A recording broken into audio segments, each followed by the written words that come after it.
For those of you wanting to see another useless Betamax video, well, here it is. But when I say useless, are you going to get anything out of this or not? Or am I going to get anything out of this or not? Or is this machine even going to be fixable? I guess you'll have to wait and find out. But there is some light at the end of the tunnel, but you may have to wait to get that. So let's let the cat out of the bag and see what happens. This is the holy grail of consumer VCRs. What many consider to be the very best, most advanced consumer VCR ever made, and it's a Betamax. This is an SLHF1000. Featured the 6 megahertz ultra high band recording system, which pushed the picture quality of this thing beyond anything that any consumer VCR of its day was capable of delivering. Now, the high 8 format did exceed the horizontal bandwidth of this machine, as did Super VHS, by developing a new tape and recording at even higher frequencies, but then that was outdone by the ED beta version of this, which pushed the resolution to over 500 lines. But as this one sits, this is, I think, around 300 lines, 320 lines of resolution in the full 6 megahertz mode, which is up from the 5.4 that the conventional Betamax used. Plus it uses a wider bandwidth in the super high band mode. Beta 1 was the original speed, but it only used 1.2 megahertz of bandwidth. And when they went to Super Beta, they increased it to 1.4 megahertz of bandwidth, and then Super High Band increased the bandwidth to 1.6. So recordings made on this, even in the 1.4 bandwidth, were not fully compatible with the non-Super Beta, Beta 1 machines. Recordings made in Super High Band will not play back on a machine that did not have SHB, or at a minimum Beta, Super Beta, or Beta 1S as they called it. Because there was two, right? There was 3 standards for Beta 1. There was low band Beta 1, which was the same as Beta 2 and Beta 3. Then there was Beta 1S, which was the same as Super Beta 2 and Super Beta 3. And then there was Beta 1 SHB for Super High Band. This can do Beta 1S and Super High Band, and it will play back low band Beta 1, but it will not record it. This unit has a major problem, and that major problem is the head drum is seized tighter than a drum. Literally.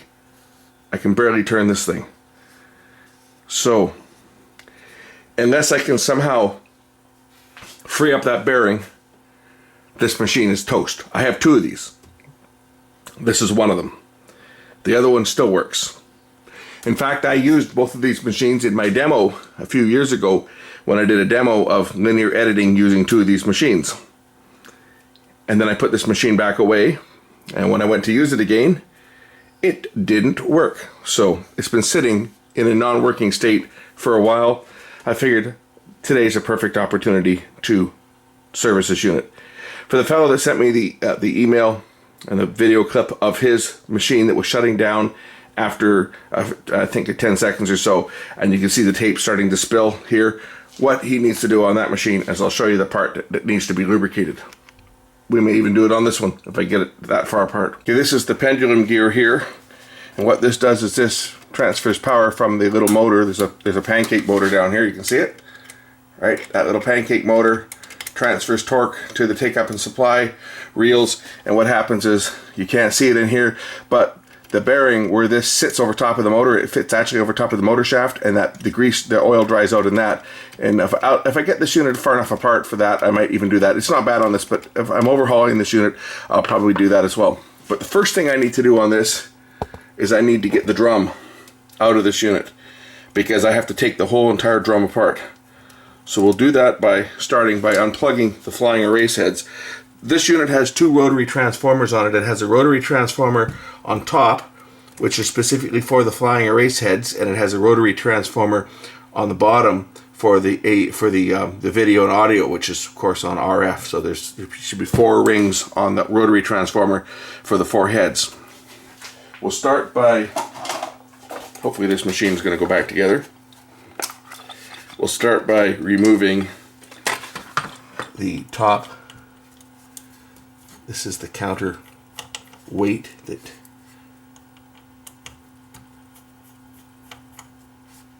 helps the drum spin without any vibration. Gotta get my little screw keeper here to put these little screws in so I don't lose them. A pill bottle works good for that.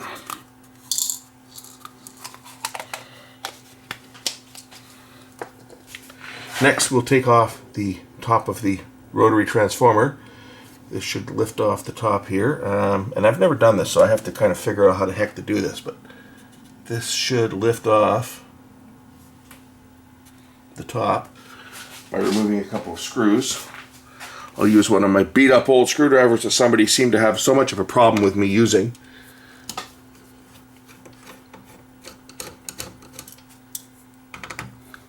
Yeah, believe it or not, somebody actually had to comment about my choice of screwdrivers. And my response to him was, piss off. Okay, there's the top of the rotary transformer off. This rotary transformer is specifically for the flying erase heads. Next, I need to remove the drum. So to do that, I'm going to turn the unit on its side. I have to remove the bottom cover and remove, I think I got to swing the circuit board all the way, and then I should be able to actually remove the drum itself. And hopefully it's just the bearing that's bad and it's not the rotary transformer that's screwed up. Because it could be the rotary transformer is deteriorated and fallen apart and has seized up. Hopefully it's just the motor or the rotor unit or the bearing underneath there. That's what I hope. It's just the bearing itself has gotten gummed up.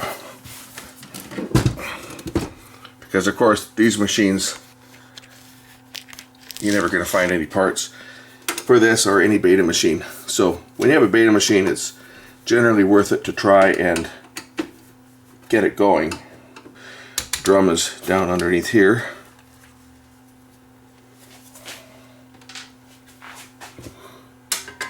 Look at all the shielding on this thing, eh? Incredible. That other motor, by the way, to access that other motor for the real terminals, it's these screws here. And this whole plate lifts out. Say I don't know whether I will get down that far on this one or whether I will just do I may just do this motor if I can get it to work. Okay, here's our head drum. Our head drum plugs in. There's a couple connectors on here that should come out. Heads plug into here. And first I'll just try taking off the rotor here and see if that's what's rubbing. So the size is a 9/32.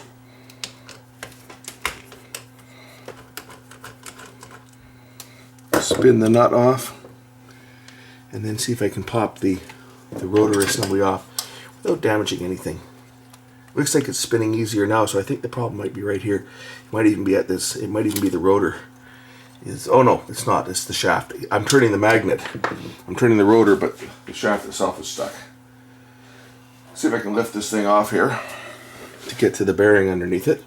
Best way to do this is to grab a couple screwdrivers so that you can just pull and kind of pry it up, because the magnetic force is going to hold it towards the coil.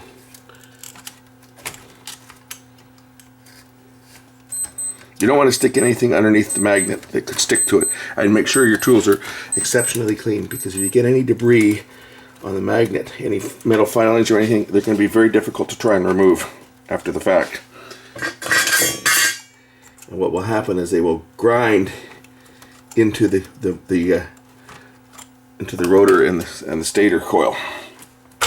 Okay, there's my magnet off. There's a washer in there too that came off and stuck to it. But as you can see, this shaft is completely seized up.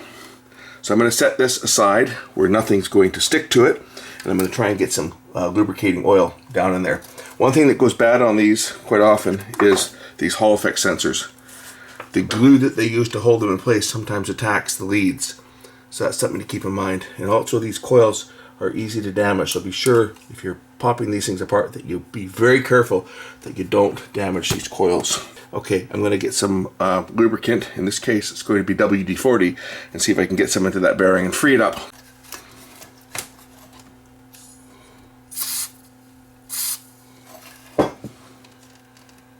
I'm going to let that sit and penetrate for a while and see whether that bearing will free up. I don't know whether it's this bearing or the one above it, but I think it's probably this one on here.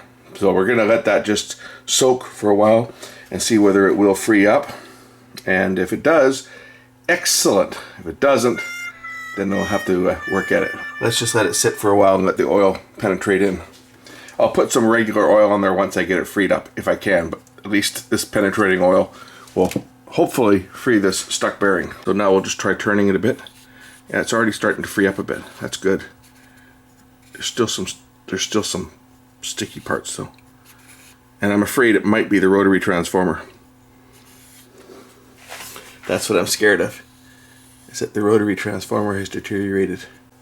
I guess I'm going to have to remove this drum completely. So we'll unplug the two cords here that plug it in, and so one of them goes up here, the other one down here, and then there's a third connector over here that plugs the, this is for the preamp for the heads. And that one is hard to unplug. There we go.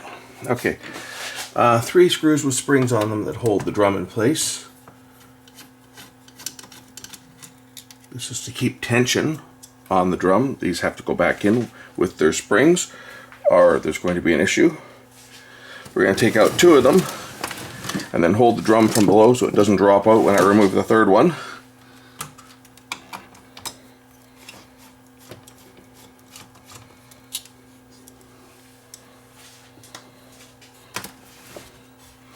And hold it in place to remove the third screw. And now the whole drum assembly will lift out. We'll turn it on its side so we can lift the drum out without damaging the heads or anything.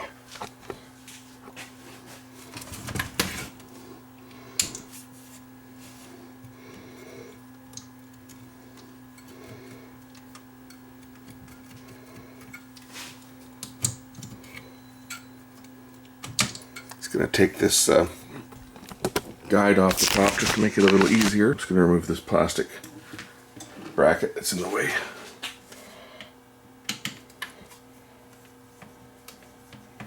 I don't want to touch these guides, as these black ones here, they affect the alignment of the guide pins.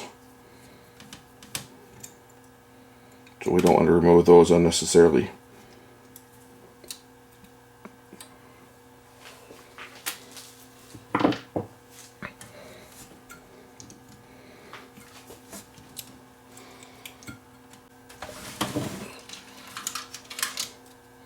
Sorry about that, you didn't see me lift it out. My camera wasn't pointed in the right place, but I can assure you I just lifted it out. Okay, next thing I'm going to do is I'm going to remove this circuit board here. You can see it's still really stiff, and I don't know where that stiffness is coming from.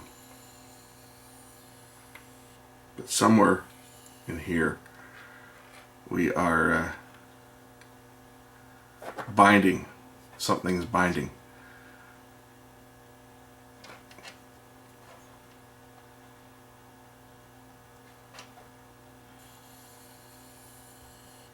I'm scared it's the rotary transformer in below the heads. That's what is making me nervous, is the rotary transformer.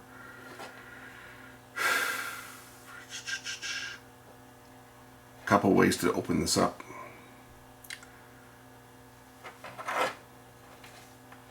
But it will leave my head disc exposed, so if I go to that extreme, I'm going to have to remove the head.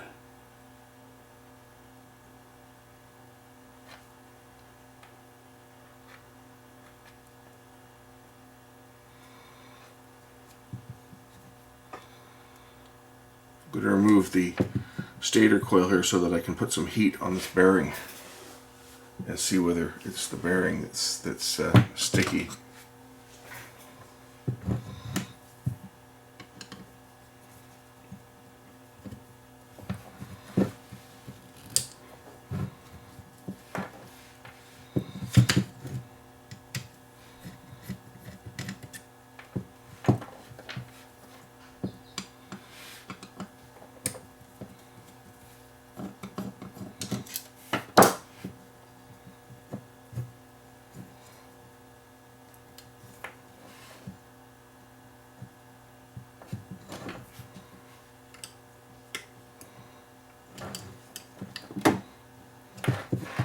Yes, they put some Loctite on here.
This is really stiff, by the way. And I have a sneaking suspicion it is more than the bearing. It's the rotary transformer, unfortunately. I get that sneaking suspicion. So I guess this machine is not going to be repairable today or any time, because the problem we've got on this, I'm pretty certain, is the it's not the bearing. I got lots of lubricant in the bearing and it's still sticking. So I don't think it's the bearing that's at fault. I think it's the rotary transformer has deteriorated, which happens on these machines, on all these old machines from time to time. The glue that they used attacks the wire, like we saw in the Panasonic, and makes the unit itself unusable. The winding, the glue on the wiring here that holds this in place starts to deteriorate, and then the wires actually break free and get jammed up, as happened on that Panasonic. And in that one, the case, they didn't actually jam up, they actually just stopped conducting. If we do a little detective work, I think that my questions have answered. Look at this stuff here. This normally sits below the drum, right? This is the stator. And the rotor assembly sits below the drum. And you can see this powdered material, which is now, of course, picked up oil because I put some oil in the bearing. But I think what that is that's actually some of the rotary transformer.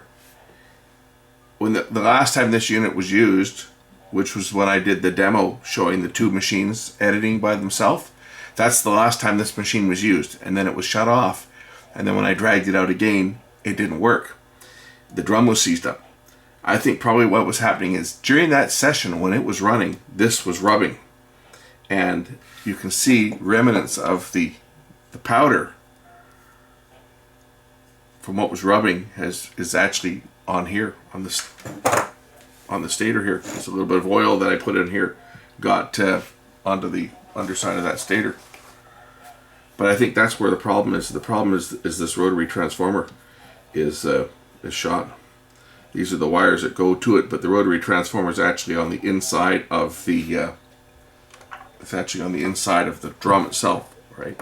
This is the little circuit board for it, but it's just like this. It's a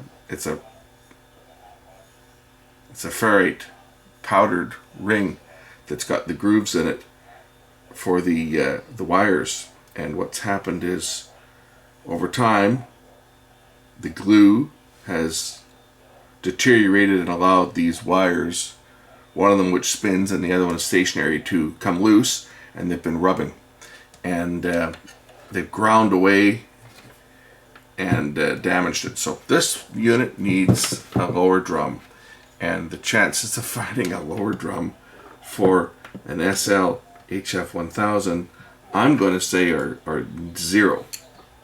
It's not even slim to none. The chances of finding something like this is zero. Now watch someone come off in the comments and say, oh, I have one. Hey, if you've got one, send it to me. I'll fix this machine. How's that sound for an offer?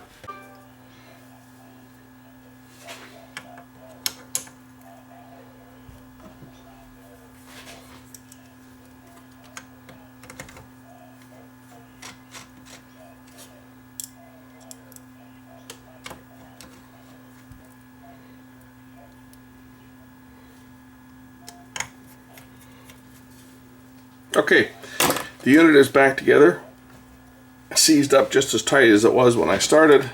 So unfortunately we couldn't get this one going. I really wish I could have, but as I say, I'm not that committed to spending a lot of money on this. If somebody's got a machine, you know, if somebody's got an SLHF1000 that is shot and they want to donate the head drum to me, hey, I'll be happy to accept it, and we'll swap it out and get this one working. And if somebody's looking for an SLHF1000 as a parts machine, if you twist my arm hard enough and make me a reasonable offer, I may be willing to part with this one. Other than that, what I may do with this one, this is the one that I fixed. You remember a while back, I pulled a regulator out of another broken machine to fix this one because the regulator had popped. This one hadn't run for a long time because the regulator popped. And that's probably why the drum deteriorated, because it was sitting in storage. My other one was in the nice warm house. This one here was in a storage unit. It wasn't like it was in an unheated storage unit, but it wasn't kept at room temperature. It was, you know, gets down to maybe 10 degrees Celsius. That's what I usually keep the temperature at in the storage unit. So I do have an SLHF900. Unfortunately, the drum's not the same. I do have an SLHF900 that the regulator is popped on, so maybe we'll pull the regulator from this one and put it in the SLHF900 and make it work. And no, the drum is not the same. Although the drum from the 900 might fit this, minus the flying erase heads, which are on the top. The actual, the drum itself, they're both 4-head machines. The drum for the 900 may actually fit in this one. And maybe that's an idea. Maybe we can swap the drum from the 900 into this one, and it would no longer be an editing machine, but at least it would record and play. That's always an idea. Anyway, thanks for watching the video on this, and I'll mull that one over as to whether I'm going to actually do a drum replacement from the 900, because I think the 900 drum will work in this. If the connector is the same, it will work, because they're both 4-head machines. This is a 6-head. It's got the 2 extra heads, but as you can see, they're fed from the top, so this connector would just be floating free. Thanks for watching.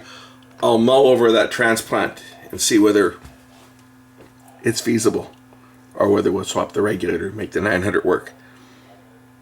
Thanks for watching.